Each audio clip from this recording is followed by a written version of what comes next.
Isit lang. Wow! Napintas naman yung damit mo.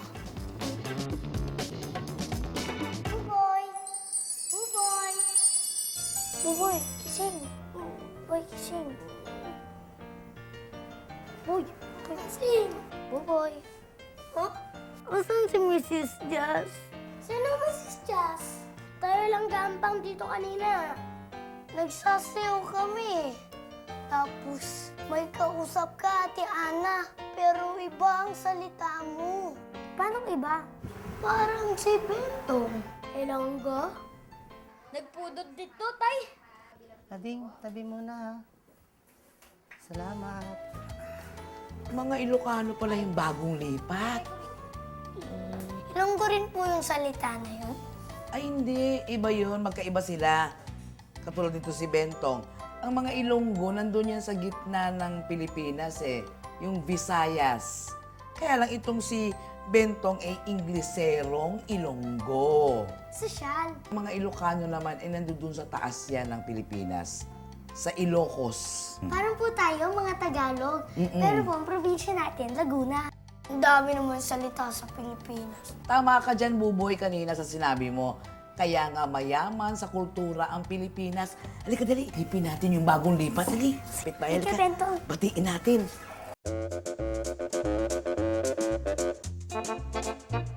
Magandang araw! Ay, magandang araw po. Ay, pasensya na po sa abala. Kasi gusto ko lang naman makilala yung bagong kapitbahay natin. Tuloy po kayo, tuloy Ako po nga pala kayo. si Auring. Ay, magandang umaga po. Ako po si Mario.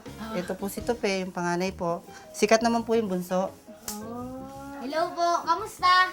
Ako si Ana, ito si Bentong, kaibigan namin. Ito naman po si Buboy. Hi! Hi! Mukha palang marami kaming makakalaro dito. Happy! Happy, happy morning, happy morning. Sa inyong pagdating kay saya namin. Mga bagong kapitbahay, bagong kaibiganin. Salamat, salamat sa inyong pagtanggap. Kayo ay nakilala, kami nagagalak. Happy, happy morning din.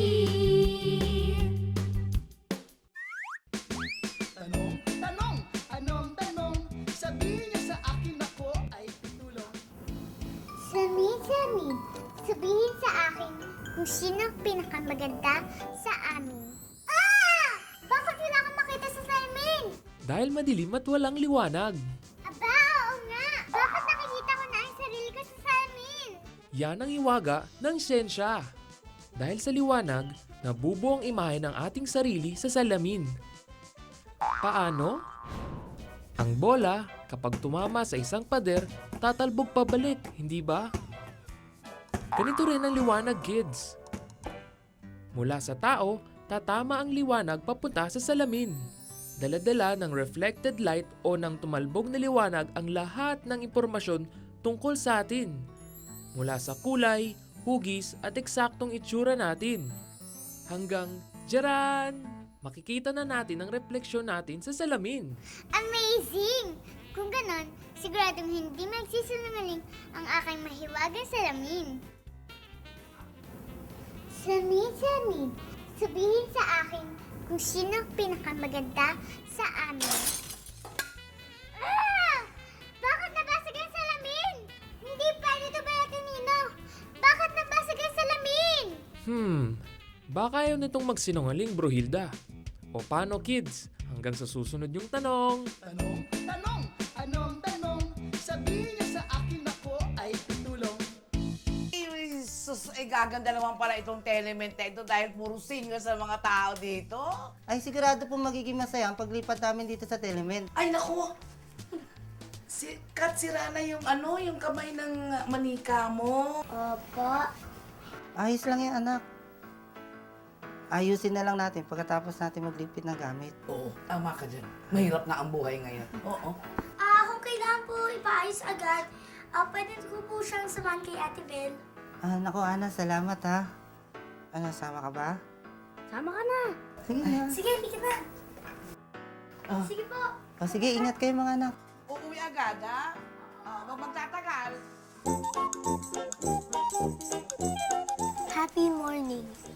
Umalis lang po ng sandali. Ate Bel. Umalis pala si Ate Bel. Mingming, hintay! Pupoy? Uwi na lang ako, salamat. Huh? What's wrong? Mukha kasi nahiya si Kat. Pero okay lang yun. Ganun kasi ako nung bagong lipat lang kami sa tenement. I'll follow her. Baka hindi niya alam pabalik. Sige, salamat, Bentong. Tatawain ko muna si Buboy. Kat, bulat! Hinday! Taga-probinsya pa kayo? Pati rin naman sila. Taga Laguna sina Ana. Si Ate Bel naman, Ay, nalipatan ko na. Akala ko nakatira kayo sa Maynila. Kaya ako Di ba? Nasa Maynila na lahat tayo ngayon. Pare-pareho lang tayo na yun. Approve! Approve! Boink!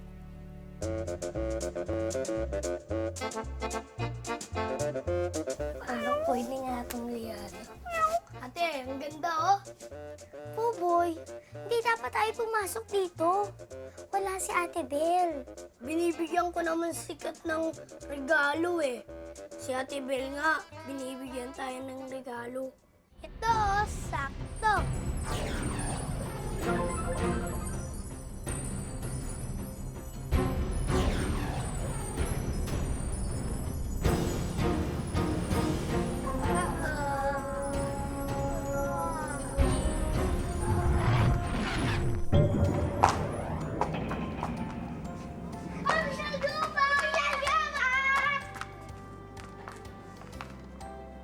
Hello mga kids! Kamusta na? Miss ko kayo!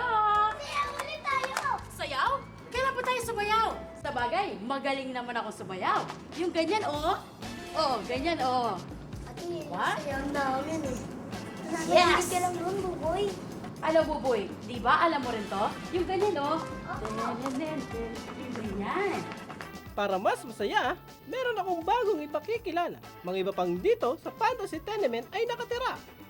Mga bagong lipat po? Hindi. Mga dati na rin nakatira rito. Nahihiya lang sila dati. Oh, handa na ba kayo? Let's go!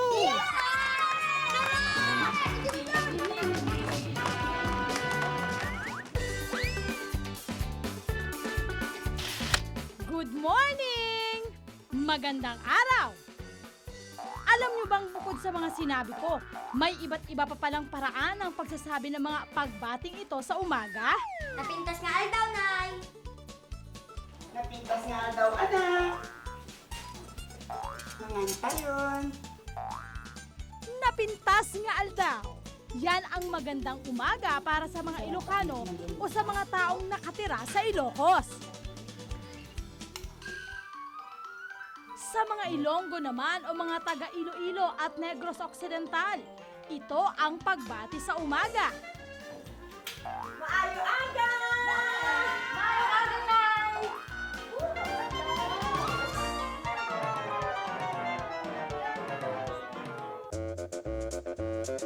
Ang mga taga Cebu, ganito naman bumati ng magandang umaga. Maayong buntag, ate! O, kanino?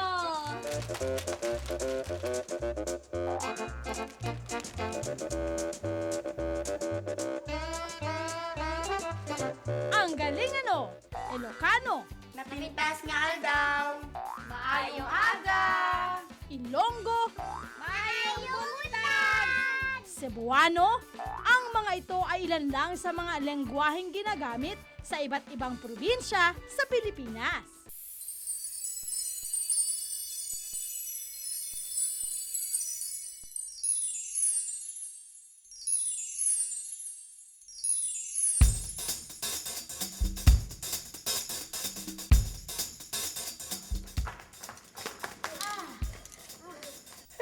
Hello. Narito na ang mga taga-mundo. Ako po si Ana. Ito po si Buboy naman, kapatid ko. Ako si Cristel Cahel. Galing ako sa pamilya ng mga kulay. Dahil sa amin, makulay at maganda ang Happy Land. Wow! ganda. Hi! I'm Roma Aroma mula sa pamilya ng Halimuyak.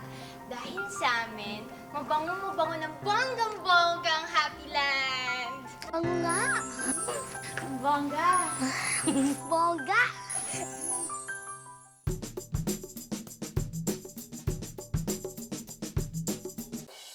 Peace!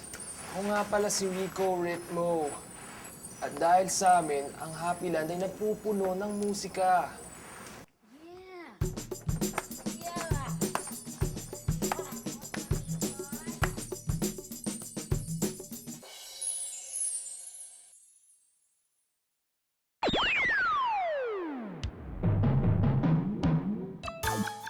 Ako, magkakaaway po ba kayo?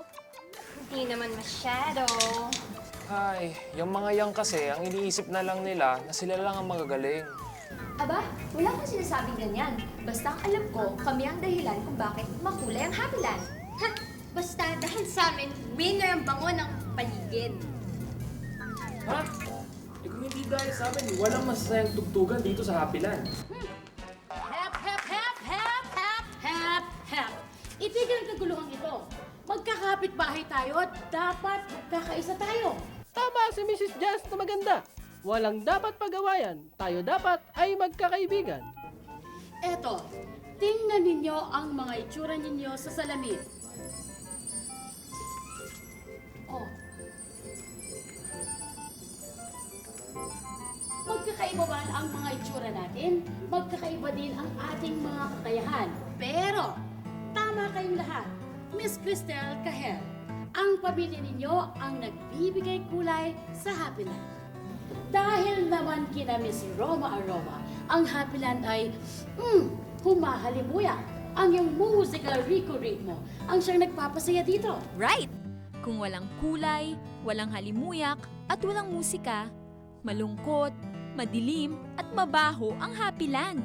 Ang inyong pagkakaiba ang siyang lalong nagpapaganda at nagbibigay buhay sa Happy Land. Pasensya na, hindi namin agad nakita ang kahalagahan ng bawat isa. Uy, sorry my happy neighbors. Peace! Friends? Friends! Yan! Ganyan nga! Para always happy ang Happy Land Neighborhood. Kahit magkakaiba, sama-sama sa saya.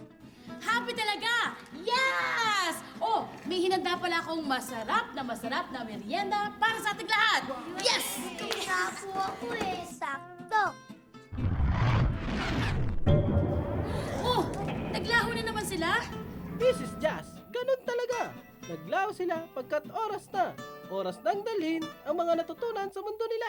Kaya ko! Kaya ko! Kaya ko! Mano po. Ay, hello po. Kakagaling ko lang po ng school. O sige po, bibihis na muna po ako. Araw-araw, pagkagaling ko nag-school, nagpapalit ako agad ng damit para ma-presko ako. Inaantok na ako. 2:00 na pala ng hapon. Oras na ng pagtulog ko. Magpapahinga lang ako saglit para lalo akong tumangkad. Hi, merenda time na! Hindi ito nawawala sa schedule ko para pag gawa ko ng homework ko, madali ako mag-isip.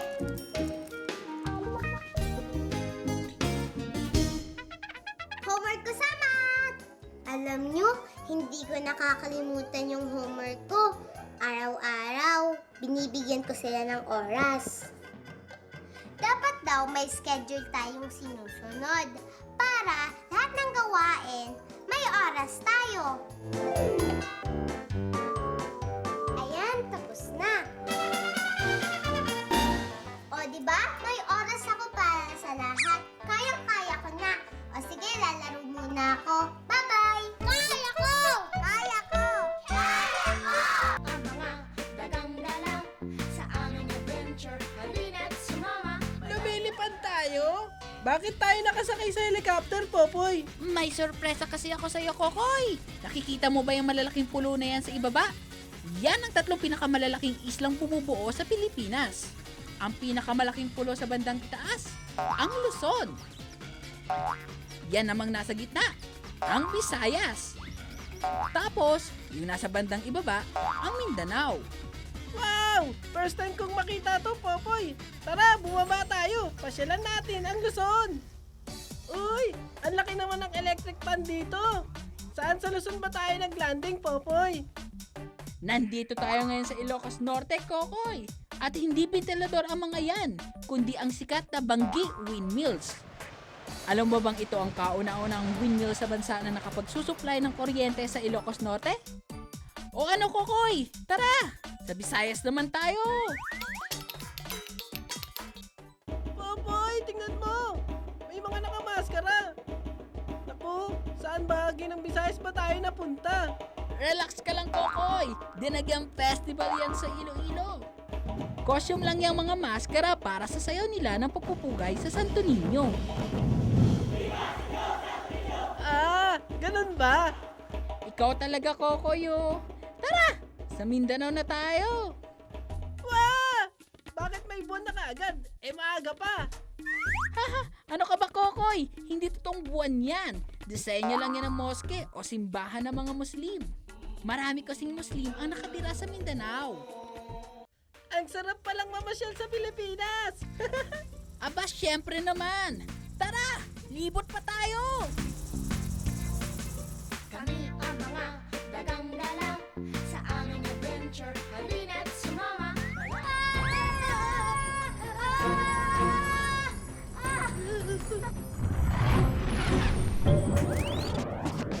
Nandito na ulit tayo, Buboy.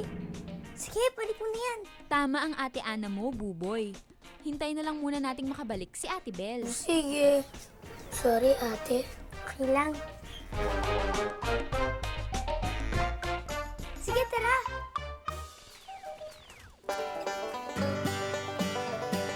Kat, buti bumalik ka ulit. Sorry kasi nahihiya ako. Kasi galing akong probinsya. Ganoon rin kami nung umpisa, nahihiya. Pero okay lang yun. Ang mahalaga, magkaibigan tayo lahat. Kahit iba-iba ang pinanggalingan nating probinsya. Salamat sa inyo. The more, the merrier! The more, the merrier! Come on, let's go to my house. Ate Pia, Coke Banana Crew. Count Ako gusto ko 2. Paborito yun. Gusto mo? Oo. Sige, halika na.